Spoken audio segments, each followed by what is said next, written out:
Hello, everybody. This is Latory back today with another word of the day, which is disappointment.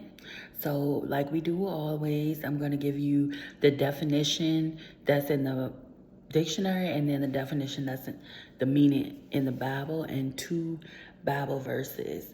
The verses are kind of long because I needed them to make sense to you when I read it out to you, and you always can go to the Bible to get your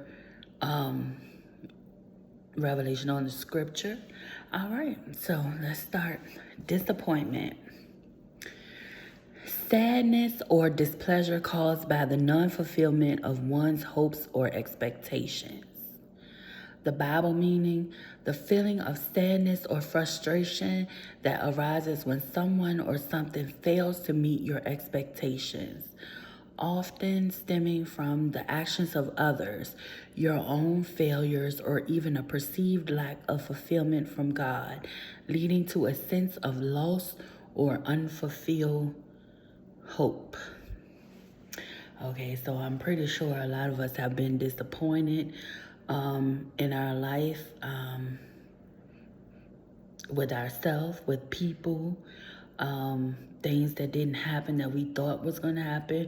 And like I said, sometimes with God, because we feel like we try and we don't feel like we're where we need to be sometimes, so we blame it on God. Disappointment is normal. We're always going to have times where we feel that way. That's just a normal human reaction to certain things, but that's something that we have to work on as well, as far as it being disappointed, because sometimes things, well, God work everything together for our good, but sometimes things are not meant to be. We may not see it at that moment, but they're just not meant to be, and we learn that as we get older. Okay, the first Bible verse I have is Proverbs 3:11-13. My son, do not despise the Lord's discipline and do not resent his rebuke. Because the Lord disciplines those he loves as a father, the son he delights in. Blessed are those who find wisdom, those who gain understanding. And for Psalms 42:9-11, David talking. I say to God, my rock, why have you forgotten me? Why must I go about mourning, oppressed by the enemy? My bones suffer mortal agony as my foes taunt me, saying to me all day long, where is your God? Okay, so, excuse me. Okay, so as far as that, a lot of times we are disappointed because we hear a lot of things that other people say. Just like David was saying, people like, well, where your God at? If he can do this and he can do that, why are you in the position that you're in? And you have to realize, even though it's not easy, we have to realize, not just we have to realize that when other people are in our head and their perception of what things are, it clouds our view, making us disappointed because it puts like a little voice in your head saying, yeah, well, why not? And not to say that you may not question it. We definitely can question, but we need to take it to God, just like David did. Take it to God, and it's okay to vent. God will show you his will when he wants to show you his will. It's a lot of times we try to control everything. We try to be the ones that figure everything out. We say we trust God, but then we go and do something that's not what he said to do.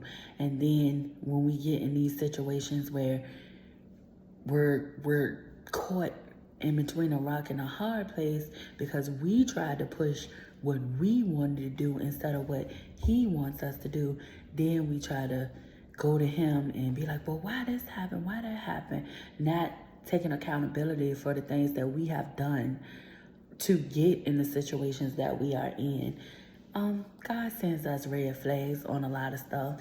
When you get that feeling in you, they're like, something not right. It's not right. But you go and you do it anyway. When you got that feeling, because you're like, well, maybe I'm just psyching myself out or whatever. Or maybe I'm putting myself in that position. But when we get, he gives us certain signs. He show us the things before we get too deep. He show us. And sometimes some of the things that we see that are red flags, if you be honest, some of those things intrigue us to want to try it more. If you're honest with yourself, if you're like, I ain't never seen that before. Let me try it and see what happened. And then you get stuck, and then you want to get mad because you stuck in a situation you put yourself in that he tried to get you out of or try to prevent you from getting into. And then you want to cry about it, or we want to cry about it and want to blame him for the situation that we in, thinking that he's supposed to remove us immediately for something that we created. And we need to realize that the choices that we make also contribute to the direction that we go in. Again, like I said in another message, he's going to chastise us. He's going to make sure that we learn that lesson, whatever lesson it is, because he tried to warn us before we got into the situation that we were in, but we still pushed that gas and kept going.